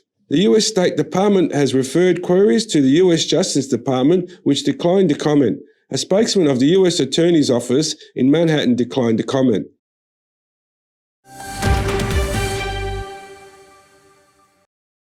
Now for a look at news making international headlines this Thursday, February 17th. Some troops in Russia's military district adjacent to Ukraine are returning to their bases after completing drills, Russia's defense ministry has said on Tuesday, February 15. A large-scale drills across the country has continued, while some southern and western military districts units had completed their exercises and started returning to base. The ministry spokesman Igor Konashenkov has said. The ministry has also published a footage of what it said were tank units of the western and southern military districts returning to their bases. The ministry did not specify where the drills took place. The reported movements run counter to warnings from the United States and Britain that Russia may be poised to invade Ukraine at any time. Moscow has denied ever planning to attack Ukraine, but is demanding legally binding guarantees from the United States and NATO that Kyiv will not be allowed to join the military bloc. Washington and Brussels have so far refused to make such pledges. German Chancellor Olaf Scholz was in Moscow on Tuesday and has met with President Vladimir Putin in a high-stakes mission to avert war. Debaixo da lama. An aerial images show the extension of the damage left behind by a mudslide caused by heavy rains on Wednesday, February 16, in the city of Petropolis in Brazil. At least 34 people have died after heavy rain hit Metropolis, located in the mountainous region of Brazil's Rio de Janeiro state. City streets were flooded by downpours, while landslides have also resulted in fatalities. President Jair Bolsonaro, who is in Russia, has asked ministers to help the city in the victims of the storm. Rio de Janeiro's Governor Claudio Castro went to Petropolis on Tuesday night. From Moscow, where he met Russian President Vladimir Putin on Wednesday, Bolsonaro has said he had spoken with the Regional Development Minister Rogerio Marino and Economy Minister Paulo Guedes to secure assistance to the city. Since December, heavy rains have triggered deadly floods and landslides in northeast Brazil and São Paulo state, threatened to delay harvests in the Midwest, and have briefly forced the suspension of mining operations in the state of Minas Gerais. A tanker truck crashed and overturned in a vacant building and burst into flames on Wednesday. It has spilled 13,000 gallons, or about 50,000 litres of petrol in Long Island, New York, causing a massive fire and shutting down traffic for hours and spilling fuel into the sewer system and into creeks, where it is being contained with booms. The Lazy Boy building was destroyed in a fire and other building was damaged. Nassau County Chief Fire Marshal Michael Utero has said there is no threat to environment at the moment. There is no threat to any of the citizens or any homes. The Coast Guard was helping to map the spill, he has added. The truck driver was injured in the crash and 3 of the 150 firefighters who responded were also treated for injuries. Officials said at a news conference late Wednesday. The cause of the crash was under investigation. The tanker crashed into the vacant Lazy Boy showroom of the North Centre Avenue and Sunrise Highway, about 48 kilometres of New York City. Governor Kathy Hochul said several state emergencies, including Departments of Environment, Conservation and Transport and the state police, were assisting in the response to the explosion and fuel spill. The Environmental Department used a drone to assess potential effects, Hochul has said. The explosion closed down parts of Sunrise Highway, a major road used by commuters.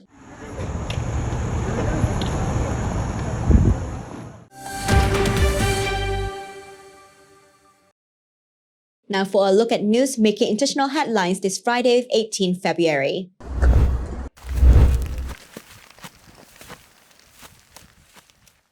A devastating wildfire fueled by an unprecedented drought are ravaging hundreds of thousands of hectares of land in the northeastern province of Corrientes, causing serious economic and environmental damage. More than 519,000 hectares, 6% of the region's total area, underscoring the impact of dry weather due to the Nina weather pattern in the South American nation. A civil defense source says that the firefighters were working to bring the fire under control, with houses and a hotel near the provincial capital located about 800 kilometers north of Buenos Aires were evacuated as a precaution on Tuesday, February 15. Corrientes produces farm products including citrus fruits, rice, tobacco, yerba mate, cotton, livestock, and forestry. The president of the Rural Society for Corrientes, Nicolas Pino, says he hopes for strong rains to douse the blaze. He has also said that the fields eventually will recover. The National Meteorological Service is forecasting scant rain for the next few days, with only 5 to 10 millimeters expected. Argentina is in the midst of a second consecutive La Nina, a weather event that typically brings less rainfall to its central agricultural regions, which are key to the country's exports and foreign currency revenues. Ukraine's military on Thursday, February 17, has accused Russian-backed forces in eastern Ukraine of firing shells at a village in the Luhansk region, hitting a kindergarten room. The military has said there were no injuries. Video released by Joint Forces Operation Press Service showed pile of bricks inside kindergarten room, hole in a wall, and shell crater in the ground outside the kindergarten.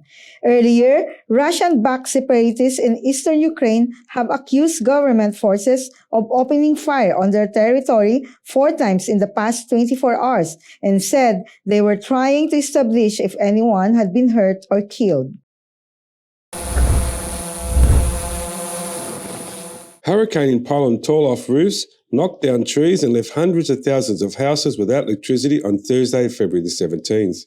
One of the residents recalls the wind blew seriously for not more than 5 minutes. Then they heard a loud swoosh, and that is the whole street is demolished. All the roofs are taking off. Houses collapsed and stones were falling from the sky. It only just took a few seconds, then all he saw was those whirlwinds. 2 construction workers were killed after heavy winds toppled a 20-metre crane. The crane operator and 3 workers were injured after the crane had collapsed under the wind pressure. According to Krakow police spokesman, many people were injured on the street. Aerial footage from the scene showed the crane lying horizontal across the construction site with debris scattered across cars and buildings.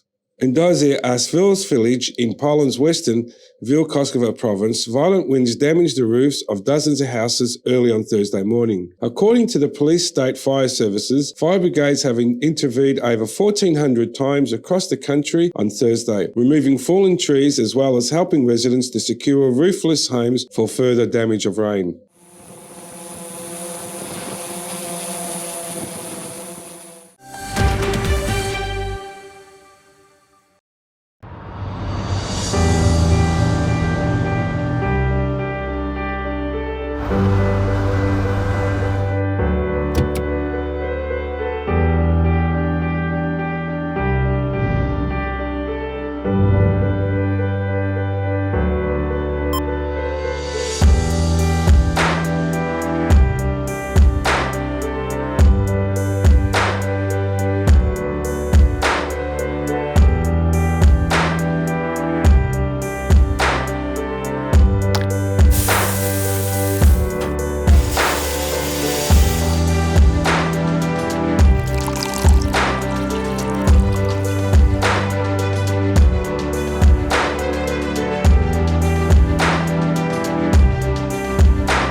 If it's happening and you need to know about it, you'll get it all right here. EAC News brings you updates and breaking news in English across all of our platforms and channels. The EAC News app, YouTube, Facebook, Telegram, Twitter, and our website www.eacnews.asia. Join me, Andrew Barnes-Roberts, and the rest of the EAC News team every day on your favorite channels.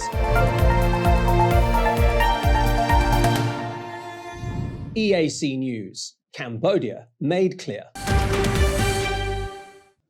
Host Cambodia made a blistering start to their campaign in Group A of the AFF Under-23 Championship when they thrashed Brunei's DS 6-0 this evening at the Morodok Dakjo National Stadium.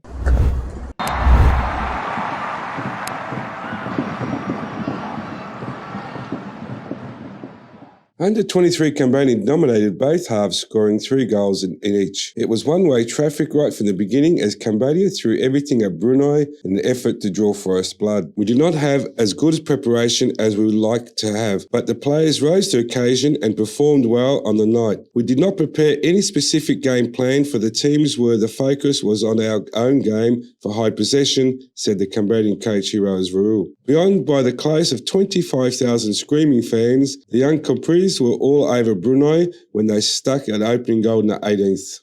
Brunei coach Admindin Jamet adopted a safety-first approach and instructed his team to sit deep and protect the goal. The resistance fell flat after the first few minutes. In the 10th minute, Say Tai drilled a low cross from a left wing from Chenteda, but the striker blasted his effort over the crossbar, much to the home crowd's disappointment. But the 19th-year-old made amends for his earlier mistake by finding the back of the net soon enough. A short corner played towards Susadan, who lobbed the ball in the mix, targeting Junta the Bukit Cat forward, despite being marked by the two defenders. Jumped to the highest and nodded the ball past the keeper Abdul Muhammad to keep his side the lead. Cambodia doubled their lead within 2 minutes when the Susadan himself got on the score sheet. It was again a poorly defended set piece that brought the misery on Brunei. The Uncle Warriors continued to dominate proceedings, and just after the halfway mark, Say Tai joined the party after scoring the third for his team. Tang Banchai floated in a long crossfield delivery to Tai, who showered clear pairs of heels to defender Amrul Zadi before scoring past hapless Muhammad. They added the fourth in the 72nd minute from another dead ball situation after winning a free kick from the 30-yard to goal. Min Ratanak lobbed the ball inside the box, which changed after taking a wicked deflection. Bunchu was at the right place at the right time, and the defender made no mistake to score from close range. In the 86th minute, they scored the fifth when Saw Rotana found the net after latching onto a perfect delivery from Mario Quinto from the left flank. The suffering was not yet over for Brunei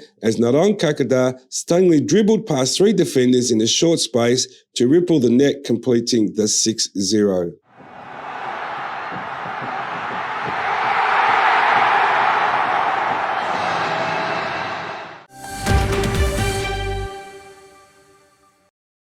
British cyclist Mark Cavendish fell quite heavily in the penultimate 5th stage of the Tour of Oman, but came away from the crash with relatively minor injuries, the 36-year-old said on Monday. The Briton, who was competing in his first race since suffering serious injuries in another crash in November, got back on his bike shortly after the fall and finished the stage to remain in contention for the Green Points jersey. Czech rider Jan Hurt won the stage for Ante Marche Wanty Gobert Martiu on Monday, taking an overall lead from Cavendish's Quick-Step Alpha Vinyl teammate Fausto Masnada. As is normal with the chaos of echelons forming, I had a touch of wheels and unfortunately I came down quite heavily, Cavendish said. I'm lucky that my injuries seemed to not be too bad and I was able to get on my bike, with just some bruising and external abrasions. Cavendish suffered broken ribs and a collapsed lung following a crash on the 6 Days of Ghent track meeting in November. In the same month, he was assaulted by 4 armed men during a burglary at his home. I hope that the other riders involved are also okay, and I would also like to thank the race doctor for looking after me. He enjoyed a remarkable return to form in 2021, sprinting to 4 stage wins at the Tour de France to equal the record of 34 set by Belgian great Eddie Merckx.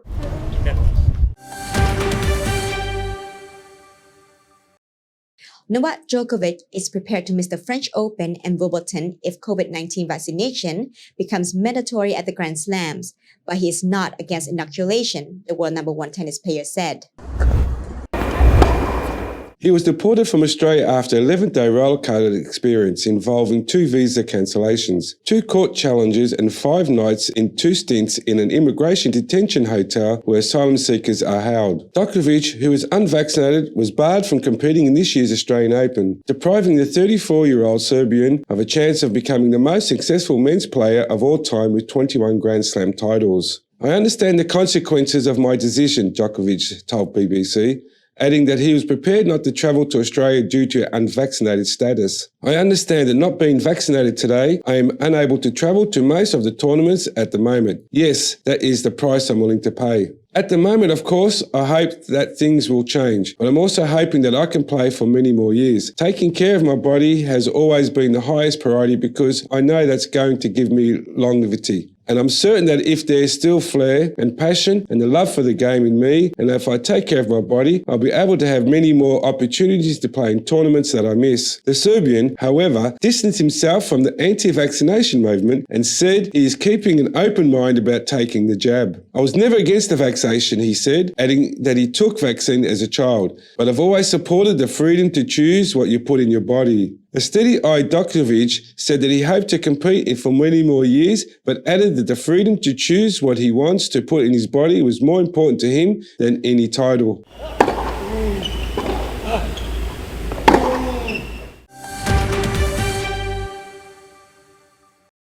The Myanmar Football Federation has informed the ASEAN Football Federation yesterday that they have withdrawn from the AFF U23 Championship 2022 due to COVID-19 complications.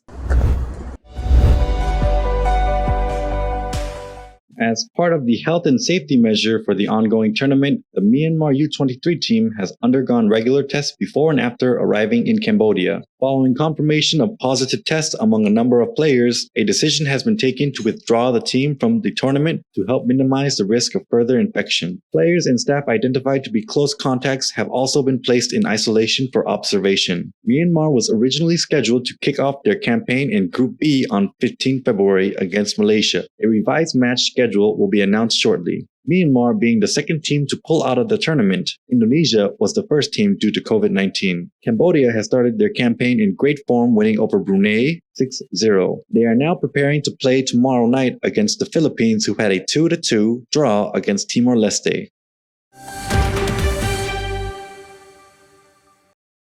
The doping case of American sprinter Sha'Carri Richardson, who missed the Tokyo Olympics due to a 1-month ban, is different from that of Russian figure skater Kamila Valieva at the Beijing Games, the International Olympic Committee said on Wednesday. The IOC comments came after Richardson, banned last year for a month for testing positive for cannabis, questioned a decision to allow Valieva to continue competing at the Winter Games amid ongoing doping case. Every single case is very different. Richardson tested positive on 19th of June 2021, quite ahead of the Tokyo Games. IOC spokesman Mark Adams said, "The Tokyo Olympics, delayed by a year due to pandemic, started on July 23.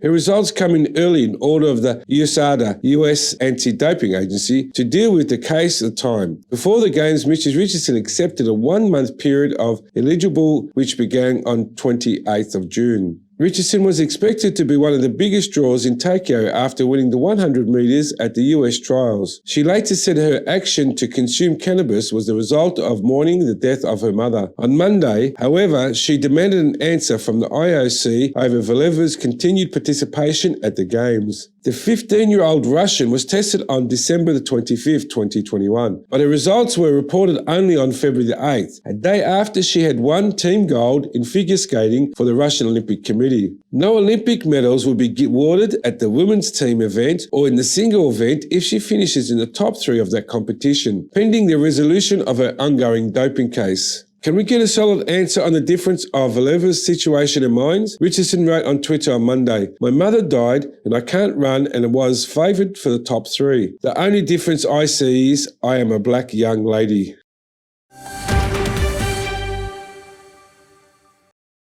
World Anti-Doping Agency WADA President Vitol Banka said he wanted Russian authorities to change the country's doping culture and conduct a thorough investigation into teenage figure skater Kamila Valieva's entourage, with any culprits to be banned for life.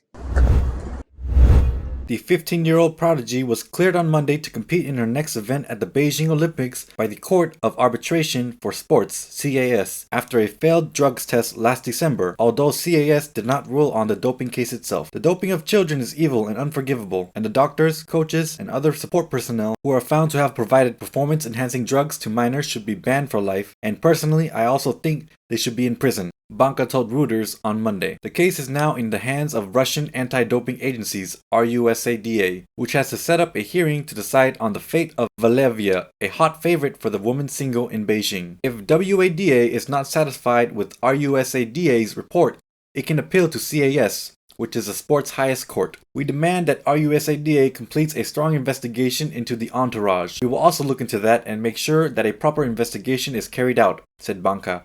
One of the reasons CAS gave its ruling was that Valieva is a minor and her barring from the further competition in Beijing after she helped the Russian Olympic Committee (ROC) win the team event last Monday would have caused her irreparable harm. Valieva skated on her short program Tuesday, followed by a free skating routine on Thursday. The IOC said earlier on Monday that no medal ceremony would take place if the teenager finishes in the top 3 because she is an athlete with a positive test on her record.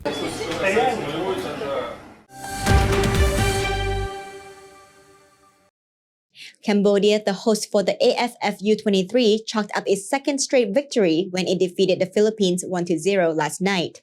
Midfielder Sinsuwan Makara scored the winning goal in the 81st minute in front of 17,780 spectators, despite the Philippine opponents putting a lot of pressure on Cambodia from the first half. Cambodia inched closer for the place in the semi-finals of the AFF Under-23 Championships 2022 when they edged the Philippines 1-0 in a decisive tie of Group A this evening at the Muradok Teko National Stadium. Despite having the lion's share of the possession throughout the tight exchange, a late strike from Sin Savanamakara 9 minutes into the end settled things as the host picked up the second 4 points from the 2 matches they played. But with several chances deserving of a better finish and with the leader from captain Tez Sambat coming after a crossbar in the first half, the Cambodians combined to press their opponents into the second half. With more than 17,000 fans, the Cambodians got down to business from the get-go and they pushed forward in numbers. The atmosphere was static with the buzz around the stadium when Makra kicked the winning goal. It leaves Cambodia on top of their group with 2 wins and no losses. Cambodians' next opponent is Timor at Muradok Teko Stadium on Sunday the 20th of February.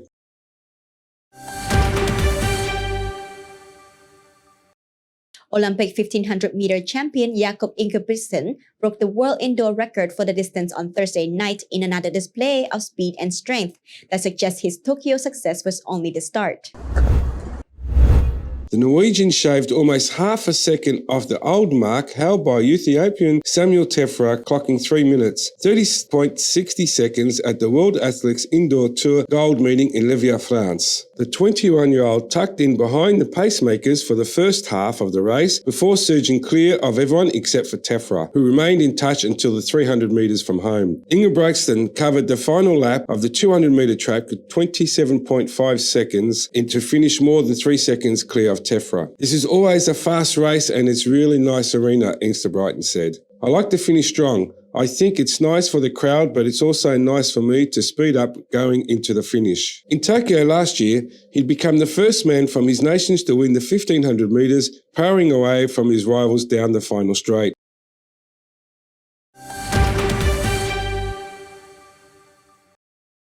Airavata Elephant Foundation held its annual charity gala at the Raffles Le Royal Hotel on February 12, 2022. Because of the COVID-19 pandemic, they were unable to host the gala last year. Fortunately, with the guidance of the Ministry of Health, Airavata was able to host their fundraiser this year to help conserve the elephants in Ratnakiri province. This gala was also an important event to officially present to the world Noel, a female calf that was born late in the night of Christmas 2021. EAC News attended this event to see what kind of work Airavata Elephant Foundation is doing and what it hopes to achieve from this charity gala. EAC News reporter Robin Lim will tell you all the details.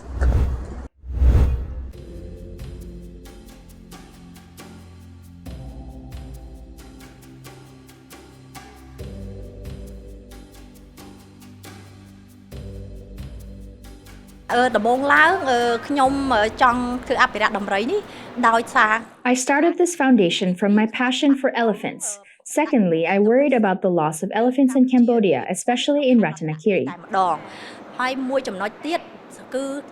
Thirdly, I want to contribute to ecotourism. Chenda Kleis has worked in the hospitality industry for over 20 years. She first moved to Ratanakiri to start a hotel, but when she saw the declining quality of ecotourism related to elephants and how they were not a lot of standards on properly caring for the animals, she decided to take matters into her own hands. Foundation ហ្នឹងយើងបានចុះឈ្មោះជាផ្លូវការហ្នឹង6ឆ្នាំហើយប៉ុន្តែយើងចាប់ផ្ដើមធ្វើការធ្វើអភិរក្សដំរីនៅខេត្តរតនគិរីហ្នឹងតាំងពីឆ្នាំ2000 The family has taken care of elephants since 2015, but Airavata Elephant Foundation was registered 6 years ago. At first, my family used our own money to buy elephants from the villagers who no longer wanted to take care of them because it takes time, money, and power to take care of the elephants. It would be hard for them to find food and shelter for the elephants, and so they would sell them. I was afraid that those with money would buy the elephants and move them to another province or country. So when people come to visit Ratanakiri, there seems to be a big empty gap. Because when you visit Ratanakiri, you will see lakes, mountains, farms, waterfalls, but miss the elephants. The loss of this is quite big, so that is why I started this. My family foots the bill for 100% of all the expenses. Until 2018, we received support from the Queen Mother, $20,000. Then we received another $20,000 donation from the Ministry of Environment annually. We also received support from many kind strangers who have seen our good work and how expensive it can be, so they provide help during our charity event. We have also received support from the Ministry of Culture, Ministry of Information, Ministry of Tourism, Ministry of Agriculture, Forestry and Fisheries, and many other institutions, including the private sector. Friends also help, of course, but it's still not enough.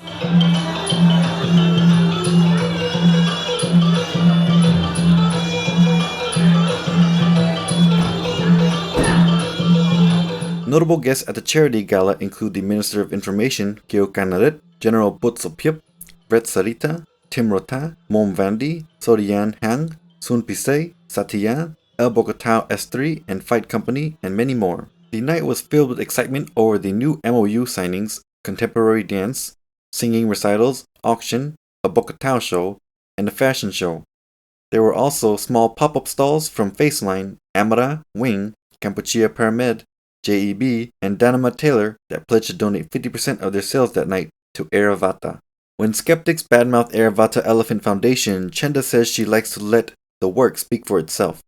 Showing a video of the work accumulated throughout the years, moreover, the many people present at the event further proves the amount of support the foundation received. Pognia Sophia and attendees shared the reason why she supports Airavata. តបតាមការអញ្ជើញរបស់គាត់ខ្ញុំមិនសូវអាក់ខានទេលុះត្រាណាតែខ្ញុំដូចថាចេញទៅក្រៅប្រទេសអីចឹងណាចឹងខ្ញុំគិតថាឆ្នាំនេះដូចជាចូលឆ្នាំទី 5 I rarely miss this annual gala unless I'm out of the country. I want to inspire support because there are so few elephants and they are getting old. Not everyone can take care of elephants. It's hard work, so I want to show my support with donations every year. I want to inspire values in our country to preserve the elephants because everyone lives with nature and elephants are a part of our culture and tradition. Also in attendance that night was former Miss Universe Cambodia of 2020, Brett Sarita, who was walking at the fashion show organized for the event. មូលហេតុចម្បងដែលខ្ញុំគាំទ្រពេញទំហឹងតែម្ដងក៏ប៉ុន្តែមុនខ្ញុំ I fully support this initiative because I have loved elephant long before I knew about Airavata. There are few elephants left in Cambodia, so it's important to take care of them. I met Ika of the elephant 2 years ago, and I am so glad she delivered baby Noel, who I am very excited to meet. That's why I volunteered to work at the fashion show tonight. Also working for the fashion show was model and actress Tim Rota, who further added her support for Airavata. ធម្មតាអ្វីក៏ដោយដែលតាក់ទងជាមួយនឹងខ្មែរដូចជាការ I fully support everything that is Khmer culture, from elephants to clothing and more. So I see how valuable Airavata is and decided to volunteer to walk the fashion show to help raise funds for this foundation. Likewise, the S3 and Fight Company stated that they had visited Eravata in Ratanakiri and fell in love with the elephants. As a result, they contributed pictures for the auction and agreed to also perform at the event. You can support Eravata by visiting their elephant camp in Ratanakiri. You can get involved in different activities such as bathing and feeding the elephants, taking them on a ride around the forest area, or training to be a mahout, elephant caretaker, for the day. You can also donate through their website, www.eravata-cambodia.com. Robin Lim, EAC News.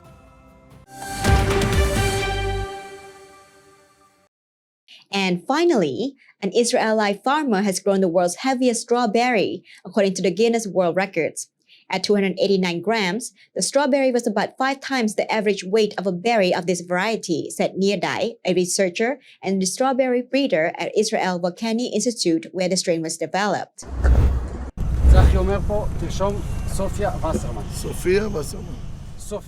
The strawberry was 18 centimeters long, 4 centimeters wide, and 34 centimeters in circumference, according to the Guinness World Records website. It has looked like several berries fused at the greeny leafy cap, forming the shape of a handheld fan. Chahi Ariel, who found the record-breaking strawberry at the Ariel family farm, located in Kadima Zoran local council, says it's uplifting and they have been waiting for it for a long time. Cold weather conditions in early 2021 has slowed the record-breaking strawberry's ripening process, allowing it to continue gaining weight, Ariel added. This kind of strawberry, called Ilan, tends to grow large and temperature highly affects its growth. The fruit is heaviest in the winter and can weigh up to 60 grams, researcher and strawberry breeder Nir Dai has said. The giant strawberry was found a year ago and kept in a freezer until now, until the record was confirmed, the excited Chahi Ariel has said. The previous record was held by a Japanese farmer who discovered a strawberry weighing 250 grams.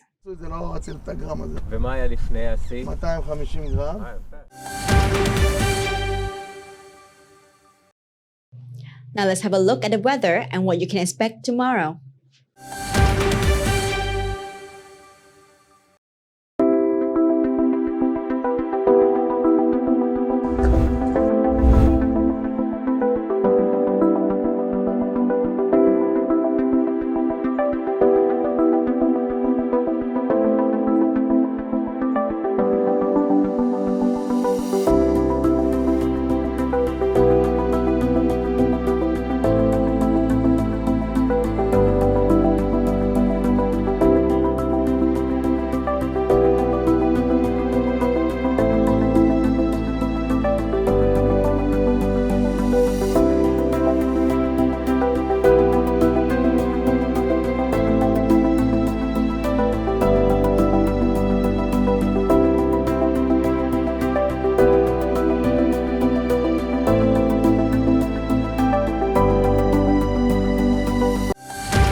Thanks for watching the Weekly Roundup here on EAC News Channel.